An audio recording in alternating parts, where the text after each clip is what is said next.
Our next speaker is Ambassador Sorin Ducaru, who's the Assistant Secretary General, Emerging Security Challenges in NATO headquarters. It is a great pleasure to start this first day with a keynote address from Ambassador Ducaru. The Ambassador, if you're not aware, is responsible for providing support to the North Atlantic Council and for advising the Secretary General on the evolution of emerging security challenges and their potential impacts on NATO's security. He has a very impressive history in international appointments at the highest global levels. He was the permanent representative of Romania at the United Nations, Romania's ambassador to the United States, Romania's permanent representative to the North Atlantic Council, and very prestigiously was dean of that council for almost 2 years. He is a regular visitor to NIAS, and many of you will be aware that he has actually driven how NATO addresses cyber threats and risks since 2013. The emergence of the Cyber Pledge at Warsaw Summit and the recognition of cyber as a domain in NATO has occurred on his watch and primarily because of his due diligence. This morning, the Ambassador will share his perspective on NATO's cyber defense policy priorities post the head of the state NATO summit in Warsaw earlier this summer. Sir, it is a real pleasure to start the day with your keynote. Thank you.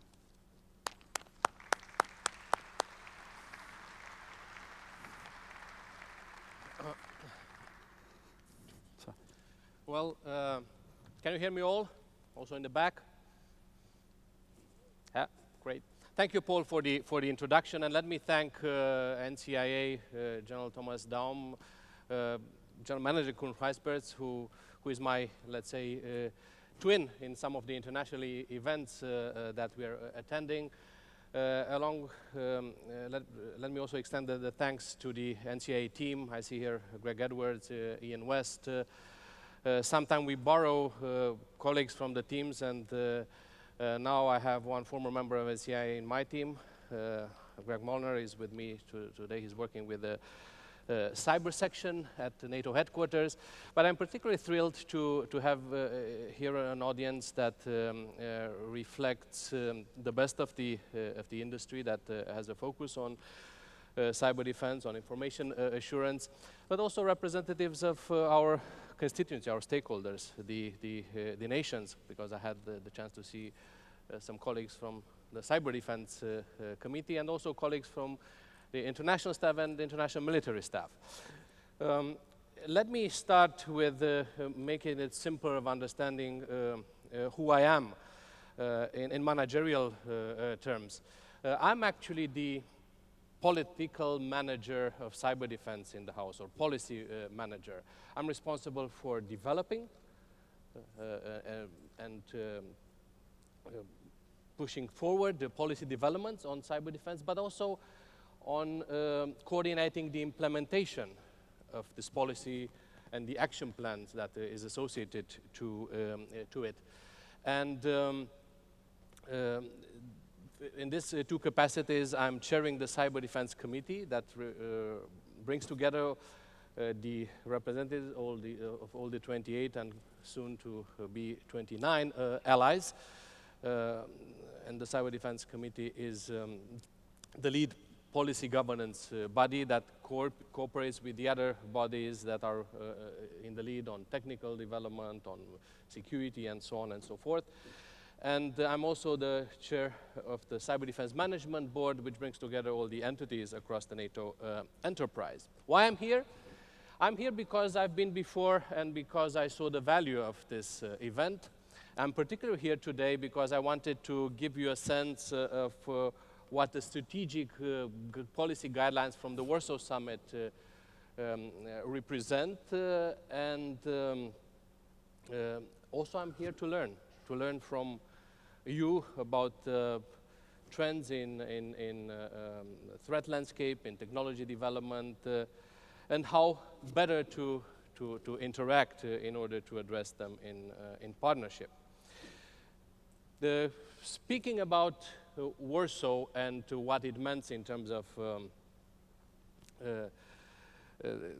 developments, I think it's important first to understand the environment in which we are living, because our work forward is driven by this environment. I had the chance to be hosting in the Cyber Defense Committee earlier this week to industry briefings on megatrends. And there were three things that caught my attention in terms of what happened, for example, in last year. One is the fact that about 500 million breaches that involved personal information files have been registered in 2015. This is huge. It might be like that one person had more than one breaches, but 500 million is about the population of European Union. Secondly, that in this proliferation of websites of all kinds, probably 3 in 4 can be dangerous for any one of us. And what's even more striking is that compared to the end of last decade, only maybe 6 years ago, the tempo of development of new malware evolved something like from 2 million plus per year to something that is 2 million plus per day. I mean, this is remarkable. And when we're looking to what happens against NATO networks, and Ian West could testify for it, I'm told that we get about millions of suspect activities daily on our networks. Most of them are dealt with in an automated fashion, but frankly, a big handful is addressed by our analysts. We see an increase in numbers, but even more so in the intensity, persistency, and sophistication of these threats. In this campaign aspects, that is important, and we see how targeted NATO is. We see also a potential blurring frontiers between cybercrime and attacks against critical infrastructure, or maybe government infrastructure, or infrastructure that has to do with international organizations like NATO. And we see this worrying link between the use of cyber means in link with operations. This operational or cyber dimension of the hybrid warfare context. So it is in this context that the debate and the decision of the Warsaw Summit have been developed. And I would focus on 3 main aspects. Number one, the cyber defense pledge, what it means, and what it also would mean, what's in it for industry. But actually, all the aspects are linked to this key question. Secondly, the recognition of cyberspace as a domain of operations. And thirdly, which is sometimes not seen so well, but it's about reinforcing the focus on developing partnerships, NATO's partnerships with international organizations, partner nations, and of course with industry. The cyber defense pledge essentially focuses on the need for all nations to strengthen and enhance cyber defenses as a matter of priority. This means bringing cyber defense at the highest level of political, strategic institutions in the national administrative environments. It means investing the necessary resources. It means developing timely and adequate capabilities for cyber defense. It means stimulating the exchange of information and developing understanding and awareness about the cyber threat and what it has as a follow-up. It means training, investing more in training, education, and exercises. And this pledge that has been inspired by the Defense Investment Pledge of Wales is linked to the political commitment to really expedite and prioritize these investments, along with some of the benchmarks that actually NATO has already set through the NATO defense planning process, the cyber defense capability targets that have been established there, or to those minimum requirements that have been associated to national systems that are critical for NATO to fulfill its core task. And this is about strengthening each and every nation's cyber defenses, but also strengthening the cyber defenses of NATO as a whole. What about the recognition of cyberspace as an operational domain? Again, this has been reflected by the reality of the development of the threat landscape. And it's first and foremost a change of mindset, and of course a change of paradigm, and of course it reflects in the end a new organizational concept. Because we understand that NATO's operations and missions are going to be unfolding in a contested environment. In an environment where our command and control, where our networks per se are, and of course in any scenario will be under attack. So we are moving slowly, and you'll get more detail of what this means from General Walter Hoon, from what was essentially focused on the availability of networks and the integrity of information, from this information assurance approach, knowing that there's no perfect security and no perfect assurance. We're moving from that one to a mission assurance mindset. And we're going to start to think different, to plan different, to organize ourselves different, knowing that we're going to be in an environment where we need to be resilient. We still need to assure the success, protection and success of our missions, even in a heavily contested environment. And again, you'll find out more details on this. What is important to know also the context in which we are have decided this recognition. This is by reaffirming NATO's defensive mandate, and you could see it in the communique from Warsaw, and also the recognition of the applicability of international law in cyberspace, and the fact that everything that NATO does in this domain, like in the other domain, is linked to this defensive mandate, and it's done under the principle of restraint and in full compliance with international law. Which brings me to the third element that I mentioned, the development of partnership, the reinforcing and bringing the message to bring our NATO's partnerships on cyber to the next level. Here I would emphasize the partnership with international organizations.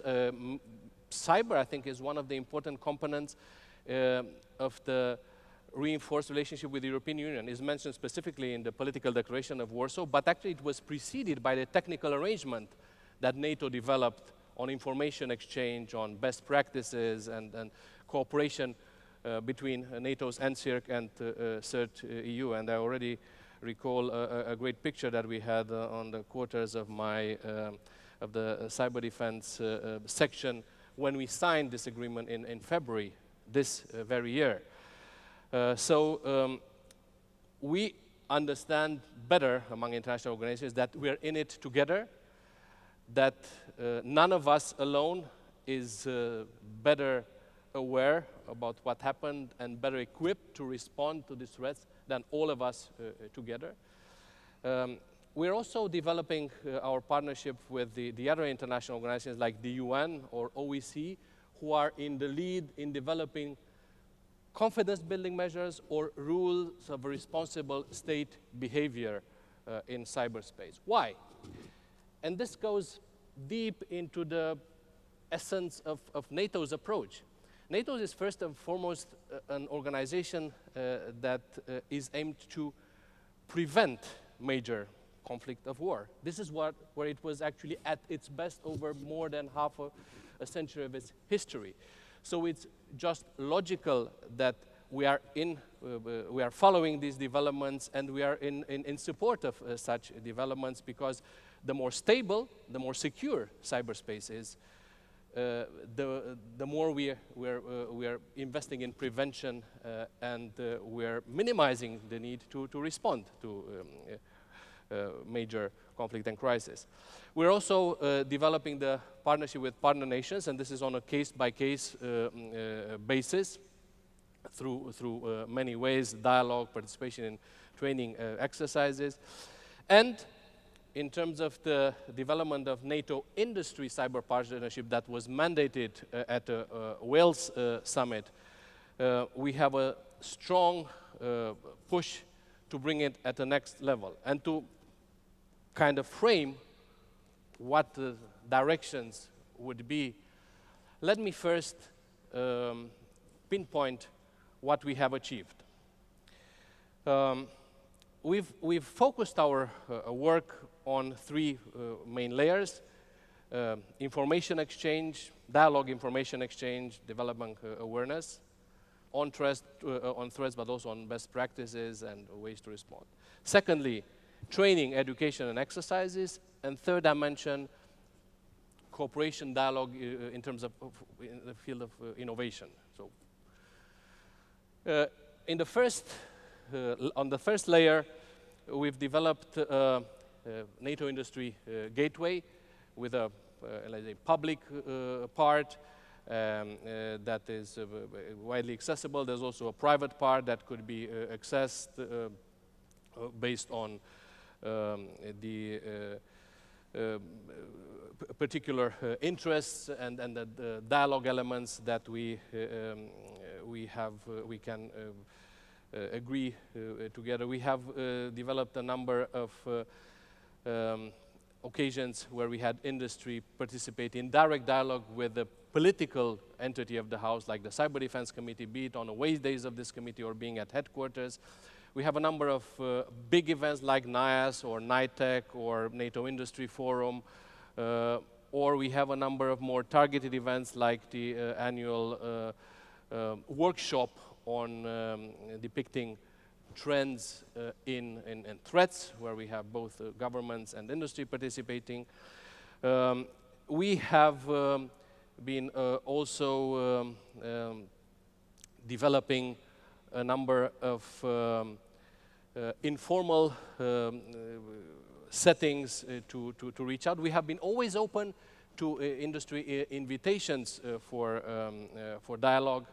In terms of training and education, industry has participated already twice to the Cyber Coalition exercise, and last year's participation has been scaled up, and we're looking forward in November, end of November this year, to have an even bigger and more substantive participation of industry and academia. The exchange of curricula, the cross training or partnerships in this field are key. We have been also including this in the cooperation with industry, and Portugal was in the lead since it's leading the Smart Defense project on training, education, and exercises. And when it comes to innovation, I would highlight NCIA's Innovation Challenge event that I found extremely interesting and successful this year. We have also now a decision to establish the military requirements for a capability package that will develop an innovation exchange between NATO and industry, a so-called incubator for innovation based on a pilot project by the NCIA. So this is the background. What is to come? We are trying to finalize by the end of the year the full work of the NATO industry malware information sharing platform, very much based on the experience of the malware information sharing platform between governments. And some of the procedures, governance frameworks have been already tested through a pilot. And we are looking forward to actually scale up this workshop kind, symposium kind of interaction, and the access to more of the understanding of what means technology trends and how they could be applied for NATO. Now, how the two decisions, the operational domain and the cyber defense pledge, play for the industry interest, I should emphasize that the cyber defense pledge mean actually a strong push backed by a high-level political decision of more and more targeted and more efficient investment in cyber defense in every of the NATO nations based on the benchmark established by NATO. So I cannot make any calculation. I cannot put figures like General Daum mentioned, the ones associated with what NATO itself as an enterprise will develop. But at national level, this means a huge opportunity of engagement with industry. The same, our work on the implementation of the operational domain decision will bring us into new territories and new kind of requirements that General Hoon will highlight. So to make a long story short and not to prolong this, I think that there's not just a recognition, there's also a strong understanding that where industry and NATO and national governments are in this together, and actually there's no limit to NATO industry cooperation other than mutual interest, mutually understood interest, and frankly this development of the element of trust, which is always important in the business like the cyber business. So opportunities are really many, and with this I would end exactly when the time shows that it's up. Thank you very much.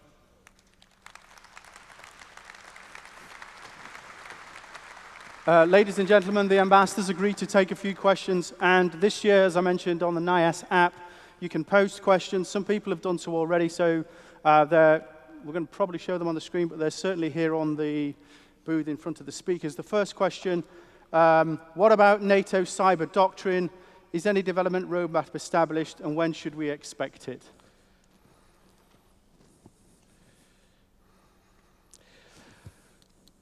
Among the let me first explain that this decision, high-level decision, summit decision, recognition of cyberspace as a domain has been based on an analysis done both by the civilian and the military part of the House on the utility and implications of recognizing cyberspace as a domain. And among the utility has been determined by the threat landscape and by the need to streamline cyber across the other domain in this context determined by the threat landscape, the contested environment. And secondly, the implications are putting forward a number of aspects like how to streamline development of capabilities, the use of resources, skills, development of doctrine, and structures. We need to develop the roadmap, which is actually the plan for this by the February ministerial, and it is going to be that roadmap that will also affect an update of the action plan that we also hope to decide and then have as a kind of guiding document for the upcoming month. Before I read the second question, are there any questions from the floor? We have a gentleman with a mic. If you want to ask a question straight from the floor. No hands that I can see, but I can't see much from here. Okay. Okay, the second question then, which was posted is, what is the main guideline for cyberspace in NATO's perspective? Increased security in cyberspace or increased resilience?